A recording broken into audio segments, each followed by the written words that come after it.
Welcome back to Fantasy Football Weather Guys, Week 18. For most of us, our fantasy leagues are over in draft leagues, but we will get to that in a little bit. I am your host, Colin Golzinski. I'm joined here with our on-staff meteorologists, Mike Ventris and Sean Bratton. The Weather Guys we are quantifying the weather risks in sports, and we have quite a busy weekend, I think, for us.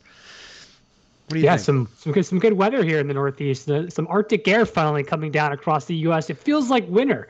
Just snowed here, but almost 8 to 10 inches here in Boston, Massachusetts. So at least for me, it's our big first meaningful snow. I'm pumped. I'm happy that we're finally getting some cold weather. Yeah, no, Chicago got its turn last week. We got about 4 inches here, and we've had some super cold air. We've been basically in the single digits, low teens for a large portion of this week. So it's definitely feeling a lot more like winter than it did in December. Yeah, I saw you guys I was going to say, I saw Chicago drop down to -1 tonight. So man, it was so cold. We have a dog, so we have to take him out in the morning and at night, and it's just been brutal the last week, especially December. We were used to like 30, 40 degrees, and now it's we single digits. So in Albany, upstate New York, we 18 last night, cold. We did get a little bit of snow, but we haven't really had any impactful weather, snow yet. But it is cold. The winter is in the air. Yeah, well, the Northeast, Colin, you're going to get some single digits here. Sorry, on Tuesday. I'll stop. Just excited. That's fine. No, I mean, since you're so excited, before we get to the game rundown, well, I guess I'll start with the game rundown. On our website, we have our impact table that everyone can find, and I brought it up. There's 5 games that are showing impacts. We have Dallas, Philly, Jets at Buffalo, New England at Miami, Washington at the Giants, and Pittsburgh at Baltimore. A lot of these, there's a wide range of impacts that we will get to. But Mike, why don't you walk us through the weather forecast that we're seeing this week, and then we'll get into the individual games from most impactful to least impactful. Okay, yeah, sure. So if you bring up our precipitation charts here from our website, and we take a look at that here, we have a pretty good, decent low pressure system passing across eastern Canada. And this is going to essentially do 2 things.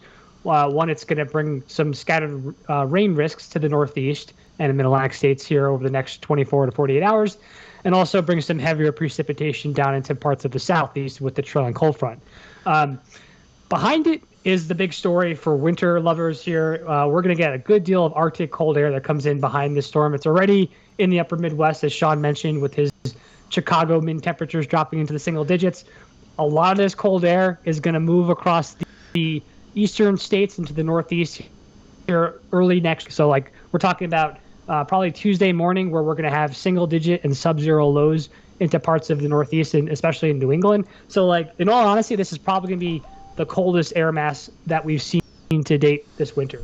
But impactful weather for football. Sean, go ahead. Yeah, we're going to definitely see some cold temperatures, specifically for that Dallas and Philly game. Remember, that's our Saturday night game tonight. But as that front moves through, some of the more storylines here are going to be wind and also some precipitation that we're seeing. Some cold temperatures aren't going to be as much of a factor for most of our games on Sunday. So the main risk here, the big risk, is, at least in our eyes, is the Buffalo Bills game. The New York Jets are traveling to Buffalo. This seems to be the main theme for this year. Almost every week, I feel like Buffalo is involved with some sort of weather game. So you think they'd be used to it by now. But we are expecting winds for this game in the Buffalo region to be sustained 20 to 25. And what Colin's bringing up now for us is a wind gust map. This is a forecast map using a more high-resolution model. And we can see, I don't know, Colin, if you could kind of identify where the Buffalo region is. It's sometimes hard to see on these maps. But we're looking in the low 30s for wind. These gusts are going to be pretty persistent throughout this game. So you have Josh Allen.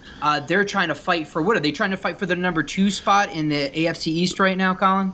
Right, yeah. So if the Chiefs and the Bengals lose and the Bills win, they get the 2nd seed. So they're going to be starting at least their players. I think for me the bigger risk is right now they are like 17-point favorites. So if they start to get ahead by this large margin, are they going to keep the Allen and the Diggs and the offensive starters in there, or may they take them out. So we'll see on that. But definitely wind is definitely going to be looking like a factor in this game. I do want to point out that this wind direction, we're talking about like 20 mile per hour sustained winds with gusts in the 30s. The wind direction is out from the southwest, so it's more of a westerly component, but it's a southwest. The field at Buffalo, the Buffalo Bills Stadium, is a northwest to southeast oriented field. So this is pretty much a crosswind event. So this is enough wind, enough of a cross component to the wind to push the football from one side of the field to the other when going from one end zone to the other. So before we get into specific game impacts with the Buffalo, is there any other weather for the forecast we want to do, or do we want to just jump right into this game as Sean already started to? Well, yeah, I think this is going to be our highlight, but just a few other things to mention. We could talk about those risks after we talk about the Buffalo, but we are expecting some rain risk in Baltimore. As Mike mentioned, that front is going to pass through, and as a result, we are expecting periods of potentially heavy rain in Baltimore for this game as the Pittsburgh Steelers are there for their last game of the year. And then we're also maybe expecting some rain for the New York Giants game. We're not really overly concerned about that game. It may only last a quarter or two, not overly high precipitation rates. And then the other game that we were actually just kind of discussing is the New England Patriots are traveling to Miami. And with that front basically draping down the eastern seaboard here, there could be some scattered thunderstorms in the Miami area with some elevated wind as well. So this is definitely something that we are going to be potentially monitoring over the next 24 hours. Okay. So I'm going to bring back our table of impacts for everyone, and let's just start with the most impactful game. Let's start with New Jersey. New Jersey. See, look at, they're not even in New York. It is New Jersey. I know, they're not even a New York team in my mind. Hold on. I don't know if you guys heard this new lawsuit out. I just saw it on Twitter yesterday. Yeah. I shared it. I tweeted it. But There is a fan. I don't know if he was a New York Jets fan or a New York Giants fan. It's really not that, like, it doesn't really matter. Whoever he is or she, they're suing the New York Jets and New York Giants organization because they're actually not New York, they're New Jersey. One of the craziest, silliest lawsuits I've ever seen. But anyway, I just wanted to throw out there. It's actually doesn't something surprise real. me for some reason. Most weird laws and things happen because of lawsuits, right? So on our website, we do have our impact table, but another function that we always like to highlight for everyone is that it shows the starting lineups and the weather impacts by temperature, wind, precipitation, the color outlining from green to normal, caution, orange, and red, extreme. I will say, and I'll put a caveat with this being the last week of the NFL and people being benched, starting, not really knowing what they're doing depending on what teams are playing for. Our starting lineups could be a little bit tweaked because of the API we're pulling from. So just know that, but we're trying to do our best, and we'll try to update where we see fit. Luckily, there's no impacts with the Cincinnati-Cleveland game because that lineup would be completely false. So, as we said, we're going to see wind and precip at Bills. This is now just what I would say is Bills' home field advantage. Although they cannot win the weather. You'd think they would be used to it, like Mike said. But we saw in the Pats game, the whole 9-0 game. Yeah. Or was it 9 or 9? No, there was like 14-11 or something along those lines. 14-11, yeah. All I know is Mac Jones. This is when they were playing the Patriots, and we had 30 mile per hour sustained winds. One of the win ball games of the year. But all I remember is Mac Jones had three passing attempts, and the Patriots still managed to win that game. Crazy. So Sean, walk us through what you're thinking here. Yeah, for the Buffalo game, again, I kind of highlighted this, but one of my concerns coming in here, Josh Allen is still has a high price tag in DFS. One of the highest still price tags of the week because he's going against the New York Jets. But there's a couple concerns here. One, is he going to play the entire game? I understand they are playing for the number. They're playing for something. It's not like they've already clinched, and they have, but they're also playing for that home field advantage. So my question is, if they're too far ahead here, are they going to eventually sit some of their starters? And if they do that, obviously his upside is capped. And the other one is that, as we just mentioned, the winds are going to be really gusty here in Buffalo. And we have seen Allen struggle a little bit in weather games. If we actually go to last week and look at the Falcons game, he really struggled passing the ball. Now, he made up for it on the ground. I think he had 2 rushing TDs, and he was able to rush the ball. I think he had 15 rushes and was successful on the ground. But passing, not so much. So I am limiting my expectations a little bit here for Allen. If I'm the Buffalo Bills, I'm just trying to get out of here with a win. We did see against the Falcons, they rushed the ball for 48 times. So I'm expecting Singletary to be a benefactor in this one. I think he's going to get the volume. You're going against a dilapidated New York Jets defense. I think that they're just going to run down the clock and really focus on the running game. Now, with that being said, you can play Diggs. I mean, he is the go-to target. He had 5 targets for 52 yards in the last matchup against the Falcons. But I think you need to limit expectations a little bit with this, with the wind and the potential to maybe sitting players. Now, on the other side of the ball, it's the New York Jets, right? You're not playing Zach Wilson. You're just not a rookie QB coming into these conditions in a tough Bills home field advantage environment. You're just not playing him. So I'm not super excited really about any of the options for the Jets at this time. Yeah, I'd like to echo on some of the players here for the Bills, because in DFS lineups, this is where people are going to be targeting, right, against the New York Jets, who are typically a bottom-of-the-mill defense. In these windy games, actually, Colin and I were talking about Josh Allen, and if we think he's going to throw over or under 300 yards. And in windy games this year, he's been averaging about 258 yards per game. His yards per attempt is only at 6.4. So for me, I think that's a strong under with regards to how strong these wins are going to be. And I really like what Sean said about Devin Singletary this week. He's actually my play of the week in DFS. He's seen 20-plus rush attempts 2 out of the last 3 games, scored at least 1 touchdown in all 3 of those games, and he's averaging around 4 targets per game over the last 4 games. So on DraftKings, he's $6,000. That is such a great value against a Jets defense who's giving up the 4th most points to running backs this year. So to me, it's a no-brainer for Devin Singletary. Yeah. On the other hand, go ahead. Sean. No, I was just gonna finish up. I just wanted to finish up on Stephon Diggs, because he played his best game of the season against my New York Jets. Earlier this year, he had, I think, 13 targets, 8 catches for 162 yards and a touchdown. So people see that. People are gonna be like, "Oh, Diggs blew up the New York Jets. Let's expect it to happen again." But I am not convinced with potentially this win being such an inhibiting factor on these players, especially on the passing game of Buffalo.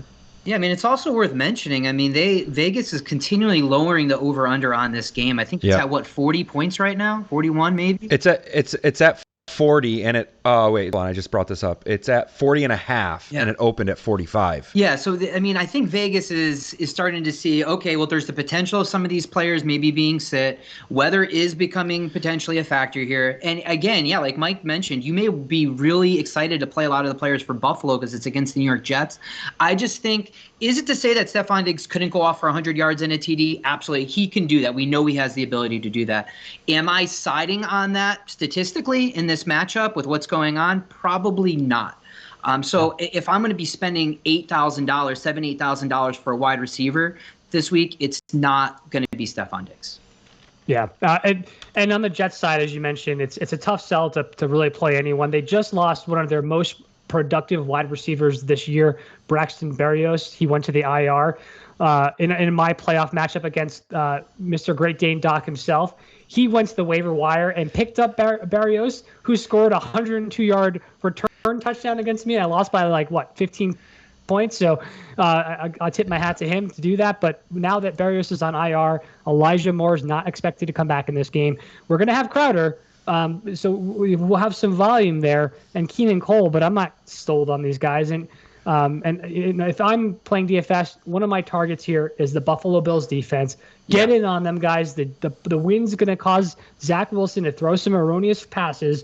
I'm all in on the Buffalo Bills defense this week for DFS. I couldn't agree. Are they going to take the Belichick game plan and throw no passes? I don't see any other team being able to do that successfully and winning the game. I'll bet all day against that. Yeah, I mean, the implied point total for the Jets is around maybe 10, 12 points. they're not scoring a lot of points in this one. I mean, again, the Bills are 17-point favorites, so there's just going to be limited offensive production, I think, in general. Your math is spectacular, Sean, with the implied total. I appreciate that. A little mental math. So where do you want to go to our next game for impacts? Yeah, I think it's worth, because this game is tonight. So I kind of do want to bring up this game because it is the one that we're going to be focusing in on tonight.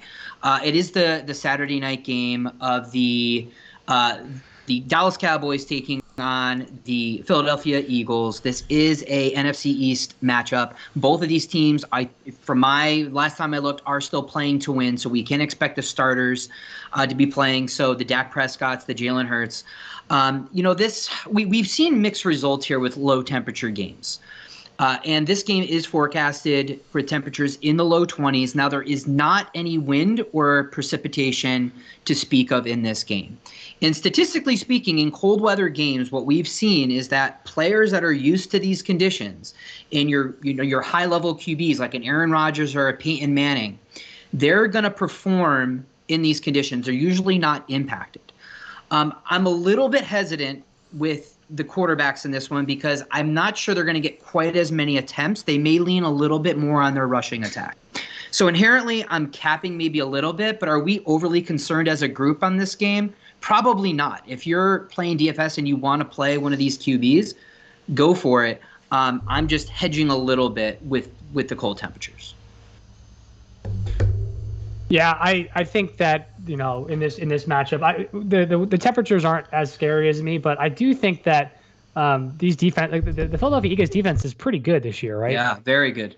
Yeah, so that's going to be a battle for the Cowboys to kind of move forward against. But I'm not really targeting many of these players this week just because of how unfavorable that matchup is against the defense. Though I think I did read something about Micah Parsons being out this week for the Dallas Cowboys defense due to COVID.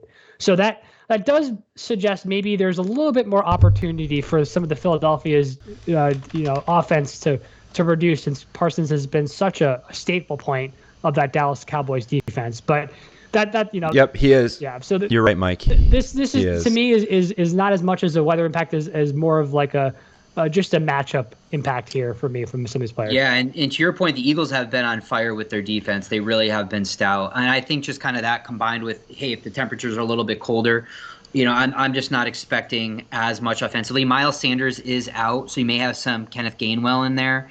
Zeke has just he's basically an RB2 maybe now. You have Tony Pollard. And then CeeDee Lamb and Amari Cooper have just not really had any explosive totals over the last several weeks. So it's just like, who do you go to in this game to spend up on? I'm not really sure. So I think to Mike's point, just with the defense and just how this game is settling right now, I'm not overly excited about any of the options. Okay, so going to the third game we want to talk about, I would assume it's going to be the Pittsburgh at Baltimore. Yeah. I think this is the next on the slate for being the most impactful. We are expecting rain for this game, and we are expecting it potentially to be heavy at times. Are we expecting this to be a complete washout for all four quarters? No. But there could be elevated rain rates during periods of this game that could impact player production. Now, Lamar Jackson is not playing in this game. He is out. I believe Taylor Huntley is going to be playing as starting QB for the Ravens, as he has the last several weeks. And then Ben Roethlisberger, let's be honest, I mean, this is the end of the era for Ben Roethlisberger. This is his last game, most likely, and he's struggled the last 3 games. I think he only has 2 touchdowns in his last 3 games, just really struggling to move the ball. Now, with that being said, Baltimore is ranked last as far as passing yards given up, so maybe Ben gets a little something going here, but I'm not really confident in anybody outside of Deontay Johnson for the Pittsburgh Steelers from an offensive perspective. I think they're going to be relying on Najee Harris, especially if rain picks up and is sustained. I think Harris got 28 carries last week, 188 yards. I don't think he's going to get that because the Baltimore defense, rushing defense, is like number 1 right now. But you can't argue that he's going to have volume and that maybe some touchdown upside there. Yeah, I'm not targeting any of these players in DFS here, specifically with the rain. If anyone, I think the Najee Harris could be a decent floor, but his upside probably isn't where it was last week, as Sean mentioned, due to much tougher defense. Much tougher defense, and we know the O-line of the Pittsburgh Steelers isn't that great. So you have a lot more pressure on that O-line. It's going to stack the box against Najee. It's going to be tough. Yeah, I mean, you could do a dart throw on Marquise Brown or Rashad Bateman, but I think Rashad Bateman had an okay game last week. And then the other one is Mark Andrews. He may be a good safety net for Huntley in this one. He had, I think, 6 catches for 89 yards last week. Maybe if as a safety valve he gets a few more targets potentially. But to Mike's point, I'm not, again, overly excited about anybody in this matchup. But there are playing for the Ravens can win. If Ravens win, and what is it, Colts, Dolphins, Chargers? Yep. Yeah, there's an outside chance, right? They need to lose. Outside. The Colts, Dolphins, Chargers need to lose, and the Ravens need to win for them to make the playoffs. So they will be trying to win. Can they? Who knows? Probably. It's a big disappointment that Lamar's been sitting so long. It crushed the dreams of Baltimore this year. That's absolutely right. And right now, we did a quick analysis, and with the current conditions, and again, if this comes to fruition, because we're still not completely sure on how much precipitation they're going to get. But we typically very, very rarely see in games with this much precip more than 45, 50 points. And right now I think the over-under for this game is 41 points. And with backups playing and conditions unsure, and we're a little bit unsure about the conditions, I don't know, I'm a little bit tempted to take the under on this one, but we'll see. Different sites have it differently actually on this one, ranging from 40.5 to 41.5. Yeah. So I think DraftKings was seems like there's 41. not. Yeah, let me see. I have that right now. DraftKings is 41. Yeah. Yep. Cool. So any other games you want to touch on? I think there's only really a couple more, and I don't think these are really worth an in-depth discussion. The other one is Cleveland, who actually the wind risk has picked up. You have the Cincinnati Bengals at the Cleveland Browns, but this one for the sole reason that nobody is playing, like literally Joe Burrow, Baker Mayfield, Joe Mixon is out. They may even sit just Kareem Hunt. He's been dealing with an injury. Chubb is off the injury list right now. He'll play, but he's coming off an injury, so maybe it's just Felton that goes in there. There's just really nobody you're playing anyway, and with winds around 20 miles an hour with gusts 25 plus, you're just leaving this game alone. So there's really not any reason to go in depth on this one. I mean, Cincinnati clinched, Cleveland's out. Yep. So, I mean, there's really no upside for them to play their players anyway. The Cleveland defense is a little interesting to me in this game for DFS games, just because of the fact that we're not going to have the offense of the Bengals at full speed. And, in windy games, we typically see the total points less than if it were normal conditions. So that is one that's a little bit interesting to me. And I'm trying to look up where they're priced in DFS, the Browns. I'll get it for you, Mike, if you want. I think that's a good point, though. 2,600. Sorry. 2,600 for DraftKings. Not bad. Especially in these conditions with almost entirely second stringers playing. I'm thinking Browns is a good play here. And then New England at Miami, we slightly that there's a possible chance of some rain moving in. Yeah, I mean, we're looking at winds maybe 15 miles an hour. There could be isolated thunderstorms, maybe some rain showers. We don't expect this to be, again, a significant event just based on duration. Yeah. We'll keep monitoring this one. And if things look more promising as far as weather impacts tomorrow, we'll be sure to update. But right now, I think this is much more of a borderline case. And then go ahead, Mike. I was just agreeing. Yeah, it's this New England Miami game. It's a big game on paper for divisional purposes for Miami. They need to win this game to have a chance to make the playoffs. But when it comes to weather impacts, I just don't think this is as significant as some of the other games we talked about this week. And then the final one, we have Washington at Giants. I seriously want to laugh as soon as you said that. Just the Giants in general. I mean, this game, even if there was tremendous weather, who are you playing in this game? Especially on the Giants side. I mean, maybe Saquon, but I mean, the Giants literally, I can't remember the last time they've scored more than 10 points or 14 points in a game. And then, the Washington, their offense is not necessarily like a juggernaut either. So regardless, we are maybe expecting some showers in this one, maybe for a quarter or two, but at this point, I don't even know if it matters. I mean, real quick. Okay. Go ahead. No, go ahead, Mike. I was just gonna say Saquon Barkley isn't horrible here. I mean, last week he had over 100 yards last week against the Chicago Bears. When they only scored 3 points, they lost 3-29. Still had 21 attempts. So he is still getting a lot of that volume. So I just think his floor is okay, and I think his price on DraftKings is what, 6,000? Yeah, I was going to ask, what is his price? I'm sorry, whose? Saquon Barkley. You are working with volume. The TD upside, the touchdown upside is just not there because the Giants cannot get in the red zone at all. On DraftKings, it's 6,100. What are some other options around him?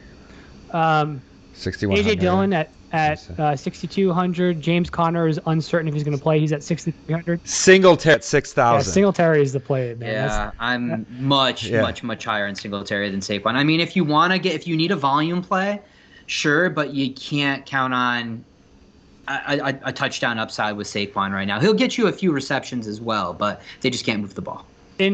Shout out to Red Bar Gaming. Sorry, I'm interrupting. He's been messaging a lot. He won his league thanks to us. So we appreciate your viewership and coming in and chiming in on our stream. So congratulations. Attaboy, Lex. Way to get it, buddy. Nice. Congrats. Yeah, so I just wanted to say, in this particular argument with Saquon and then the Cleveland Browns, right? Right now in my DFS lineup, I have the Bills defense at 3,700, and I'm having Deontay Foreman as my running back Q against Houston at 5,700. Theoretically, I could slide in the Cleveland Browns defense instead of the Bills and upgrade Deontay Foreman to Saquon Barkley. This is the option that I have to kind of configure my lineup a little bit better. What are your thoughts on that change? Wow, hold on. So say that. So you're going to get rid of Deontay Foreman for Saquon Barkley, and then take out the Bills because it will be overpriced based off my lineup as it is now, and throw in Cleveland Browns defense. What are you showing Saquon Barkley? 61. Oh, okay. I want to check. I don't know if I'm seeing that. Yeah, I don't know. It's just some things like you could do like that to mess around with your lineups and optimize. It's just interesting. I just thought I'd throw it out there. To me, it seems like it's a 50-50 wash. Like, I don't know. It's a tough call. Deontay Foreman got 26 carries for over 130 yards last week.